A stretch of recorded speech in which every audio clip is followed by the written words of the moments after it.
வணக்கம். இரவு நேர பிரதான செய்திகள். செய்திகளின் ஊடாக நர்மதா சிறையில் முதலில் தலைப்புச் செய்திகள். எரிபொருள் விலை குறைப்பு தொடர்பில் வெளியான தகவல்.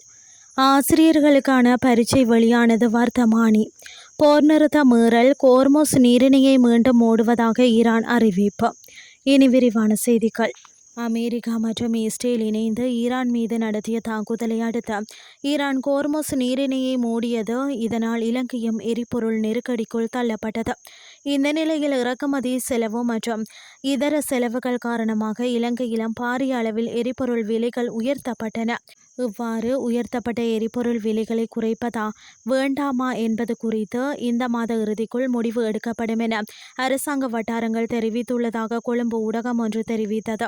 உலகளவில் அதிகரித்துள்ள எரிபொருள் விலைகளை இலங்கையில் அமுல்படுத்துவதற்கு நீண்ட காலம் எடுத்ததாகவும் அத்தகைய சூழல் இருந்த போதிலும் மக்களுக்கு டீசல் மற்றும் பெட்ரோலில் 3 மாத கால மானியம் வழங்கப்பட்டுள்ளதாகவும் அரசாங்க செய்தி தொடர்பாளர் ஒருவர் தெரிவித்தார். எரிபொருள் மானியம் இந்த மாதத்துடன் முடிவடைய உள்ளது.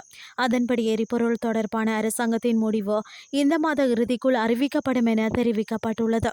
நாட்டின் தேசிய மற்றும் மாகாண பாடசாலைகளில் பணியாற்றும் இலங்கை ஆசிரியர் சேவை அதிகாரிகளுக்கான செப்டம்பர் மாதம் நடைபெறவுள்ள முதல் செயல்திறன் தகுதி தேர்வுகளுக்கான வர்த்தமானி அறிவிப்பு வெளியிடப்பட்டுள்ளது. ஆசிரியர்கள் தங்களது பதவி உயர்வுக்காக 3 செயல்திறன் தகுதி தேர்வுகளை எதிர்கொள்ள வேண்டும். அதற்காக அவர்கள் 10 பாடத்தொகுதிகளை படிக்க வேண்டும். அதன்படி ஆசிரியர் சேவையின் 3ஆம் வகுப்பு 2ஆம் தரம், 3ஆம் வகுப்பு முதல் தரம், 2ஆம் வகுப்பு 2ஆம் தரம் ஆகியவற்றிற்கு நேரடியாக நியமிக்கப்பட்ட ஆசிரியர்களுக்கு முதல் செயல்திறன் தகுதி தேர்வு பொருந்தும். மேலும் அவர்கள் 4 பாடத்தொகுதிகளை படிக்க வேண்டும்.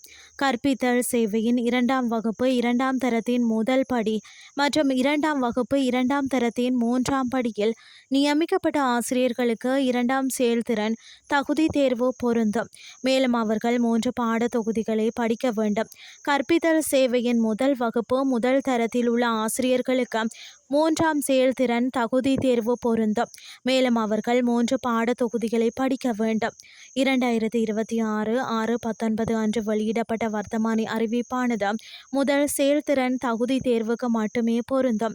2ஆம் மற்றும் 3ஆம் செயல்திறன் தகுதி தேர்வுகள் தொடர்பான வர்த்தமானி அறிவிப்புகள் எதிர்காலத்தில் வெளியிடப்படும் என திட்டமிடப்பட்டுள்ளது. முதல் செயல்திறன் தகுதி தேர்வுக்கான விண்ணப்பங்களை இலங்கை பரீட்சைகள் திணைக்களத்தின் உத்தியோகபூர்வ இணையதளத்துக்கு சென்ற 2026/6/22 முதல் 2026/7/17 வரை இணைய வழியில் சமர்ப்பிக்கலாம். இந்த செயல்திறன் தகுதி தேர்வுகள் முதல் முறையாக நடத்தப்படுவதால் வர்த்தமானி அறிவிப்பில் கூற்றுள்ளபடி அதற்கான பாடத்திட்டம் கல்வி உயர்கல்வி மற்றும் தொழிற்கல்வி அமைச்சகத்தின் தக்சலாவா உத்தியோகபூர்வ இணையதளத்தில் வெளியிடப்படும்.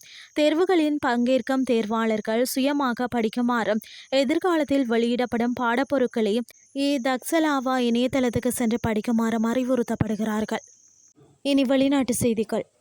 கோர்மோஸ் நீரிணையை மீண்டும் மூடப்போவதாக ஈரானின் இராணுவ தலைமையகம் அறிவித்துள்ளது. லெபனானில் இஸ்ரேல் தொடர்ந்து போர் நிறுத்த ஒப்பந்தத்தை மீறி வருவதாலும் போரை முடிவுக்கு கொண்டு வருவதற்காக தற்காலிக உடன்படிக்கையில் முதல் பிரிவை அமெரிக்கா செயல்படுத்த தவறியதாலும் இந்த நடவடிக்கை எடுக்கப்பட்டுள்ளதாக தெரிவிக்கப்பட்டுள்ளது. இது குறித்து ஈரானின் உயர்மட்ட இராணுவ தலைமையகம் கதம் அல் அன்பியா அறிக்கை ஒன்றை வெளியிட்டுள்ளது.